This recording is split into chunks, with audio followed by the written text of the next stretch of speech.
So this is version 1.1 of my temperature controller. Here you can see I made a PCB for it, and I'm using a red LCD screen. This is the old version right here that was still on the breadboard.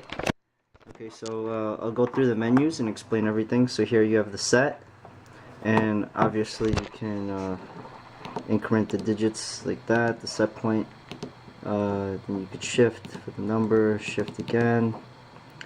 I forgot what the bottom one decrements, top one increments in the shifts. Right, so then go to the next option, which is the set point and the actual temperature. And you can see it says off on the right. That means that the TEC is not on right now.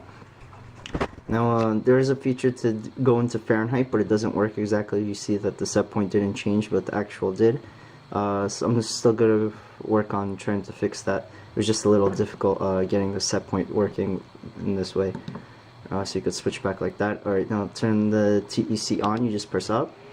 You can kind of hear that it just turned on right now. To shut it off, you just shut it off. And those numbers there, that's just the output going into the pulse width modulation.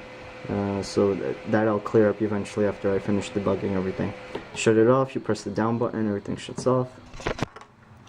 Okay, next, go to the next menu. This is the high and the low menu.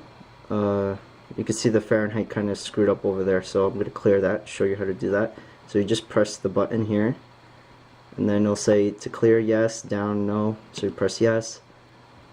Alright, clears the history, so now you got the cleared history. Now to change the contrast, you hold down this button, the shift button, right? So now you have the contrast adjust. And to adjust it, you just cycle through like this. You press the shift button. You can see that the contrast is getting a little bit darker, and then it'll switch to 1 and you could barely see it. Now the contrast adjust can be saved into EEPROM, so we can do that, but like, let's say put it in number 8, level 8. Then you just hold the button down and there you go, it saves it just like that.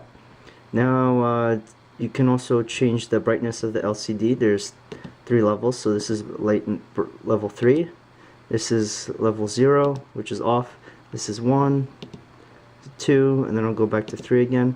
You could also save the LCD brightness for next time, so even if you shut off the system, it will be saved. Same thing, you just hold down the button and there you go, that saves it.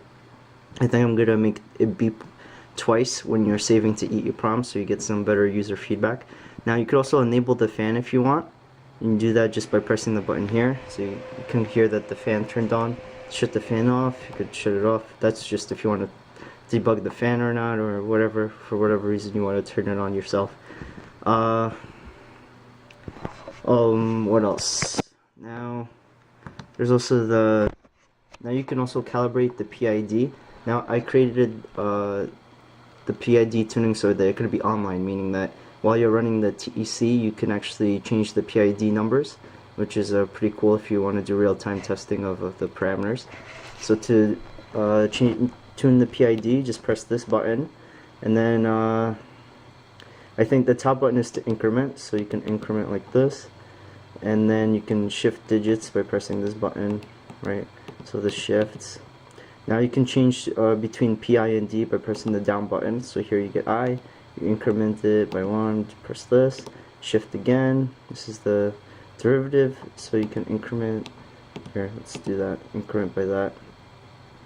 And you cycle through. Now if you want to save these parameters into EEPROM, you hold down the shift button like that, see, and that saves it. Now I'm also going to implement a calibration function, so the user is going to put the RTD, which is the blue and yellow wire coming into the middle of the TEC.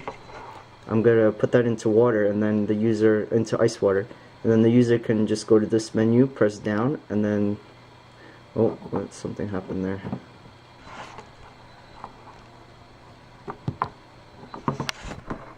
Let me see. That might be a glitch. Press down, there we go. I'll see what happens with that, but to begin calibration you press up, or you can press down to cancel. So pressing up, and this is what it would look like. You know, the dots would be moving each time it would check for the temperature, and I think that if it gets to 0 degrees for 5 readings, which means for 5 seconds, then I think that's where I'll set the time and be like, okay, so the system's calibrated. Then after that it'll just finish off, and then it'll probably just go back to this screen, and then you can just cycle. Okay, so I've been testing the system with 33, so I'm gonna flip to that right now. 0, 33, okay. Go here, press set. Now I also implement, now you can clear the history while it's running. So you press this, clear the history, so you can always keep the history up to date if you want to do that. And don't mind that -2 over there. You can also tune the PID parameters as well. Calibration I'll probably disable when the TEC is on, so the user won't be able to do that. Yeah, so it's on. And also when you're in this menu, you can change the brightness, of course, but I don't allow the user to control the fan. So you see that, and you press that, it says TEC is on, fan control disabled. So when the TEC is on, I don't want the user being able to shut off the fan, because you need the fan for cooling purposes. And that's basically the system so far. And I'm going to be implementing the calibration pretty soon, and also I'm going to get an AT Tiny, and I'm going to put it on this board, or maybe the breadboard over here, and then I'm going to try to get it to send the information out to this thing, which is, this is what I built. This is my data logger here, right? So I have a temperature sensor, this right here, which goes into that, and that's AT Tiny, which is connected to the USB to my computer. So what I want to do is I want to get the actual the actual temperature here from the RTD sent over to the AT Tiny using I2C, and then the AT Tiny would automatically spit it out onto the computer, just like this data logger does.